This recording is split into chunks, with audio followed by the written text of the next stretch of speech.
የፈለጉት ፍቅር እየጠፋባቸው ክፍል 3 የማይታመን እውነታ። ሰው የሚወደውን ሰው ሲያጣ ልቡ ይሰበራል። ነገር ግን እውነቱን ሳያውቅ ሲፈርድ የበለጠ ይጎዳል። ሰላም ጤና ይስጥልኝ። ውድና እየተከበራችሁ የሀና ዩቲዩብ ቻናል ተከታታዮች በሙሉ እንዴት ናቸው? ደህና ናችሁ ወይ? ያለው ደህና ነኝ፣ እግዚአብሔር ይመስገን። እናንተስ እንዴት አላችሁልኝ? እንግዲህ ድምጼ አሁንም ጉንፋኑ በደንብ አለቀቀኝም። ለድምጼ ጥራት ይቅርታ እላለሁኝ። ዛሬ የፈለጉት ፍቅር የጠፋባቸው ክፍል 3 ውስጥ ሜላትና ዳንኤልን ፍቅራቸው ሊለውጥ የሚችል አንድ ሚስጥር ያገኛሉ። ቪዲዮውን ከመጀመራችሁ በፊት ላይክ እና ሰብስክራይብ እንዲሁም ኮሜንት እያደረጋችሁ ሀሳብ አስተያየታችሁን ያስቀምጡልኝ። እንግዲህ ወደ ቀጣዩ ታሪክ ወደ ዋናው እንገባለን ማለት ነው። ሜላት ያንን ምሽት እንቅልፍ አላገኘችው ነበር። ዳንኤል ከህይወቷ ከራቀ ጀምሮ የምታውቀው ዓለም እንደተለወጠ ተሰማት። በስልኳ ላይ የቀድሞ ፎቶዎቻቸውን እየተመለከተች እንባዋን መቆጣጠር አልቻለችም ነበር። ምን አጠፋሁ ብላ ራሷን ደጋግማ ጠየቀች። በሌላ በኩል ዳንኤል ሰላም አልነበረውም። ሜላትን ለመርሳት ቢሞክርም ልቡ ግን ሁልጊዜ ወደ እሷ ይመልሰው ነበር። በማግስቱ ጠዋት ሜላት ወደ ስራ ስትሄድ አንዲት አሮጊት መንገድ ላይ ወድቃ አየቻት። ያለምንም ማመንታትና እገዛ ወደ ሆስፒታል ወሰደቻት።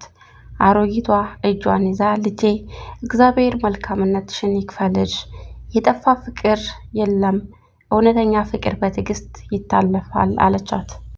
እነዚህ ቃላቶች በሜላት ልብ ውስጥ ተቀረጹ። ከዚያ በኋላ ዳንኤል በአጋጣሚ አንድ የድሮ ጓደኛውን አገኘ። ጓደኛውም ዳንኤል፣ አንተ ሜላትን በቀላሉ ተውካትን? ግን የሰማኸው ወሬ እውነት እንዳልነበረ ታውቃለህን? አለው። ዳንኤልም በድንጋጤ ቆመ። ዳንኤልም ምን ማለትህ ነው? አለው። ጓደኛውም ቀጠለ። የአንተንና የሜላትን ግንኙነት ያፈረሰው ሰው ሆን ብሎ የፈጠረው ውሸት ነበር አለው። ዳንኤልም ዝም አለ። ልቡ በፍጥነት መምታት ጀመረ።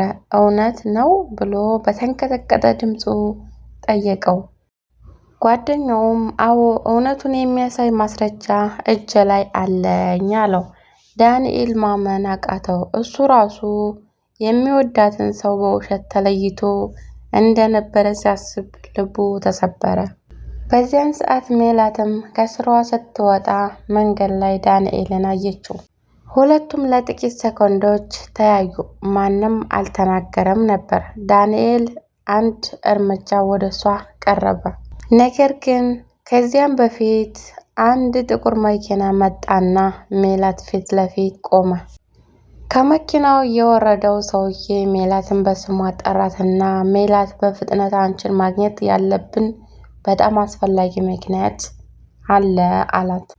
ዳንኤልም በመደነቅ ቆሞ ሳራን ነይ ብሎ የጠራት ሰውዬ ማን ነው እያለ ተገርሞ እየተመለከታቸው ነበረ። ክፍል 3 ይህን ይመስላል። በቀጣይ በክፍል 4 እንገናኛለን። ሜላት ከዚህ ከእንግዳ ሰውዬ ጋር ትሄዳለችን?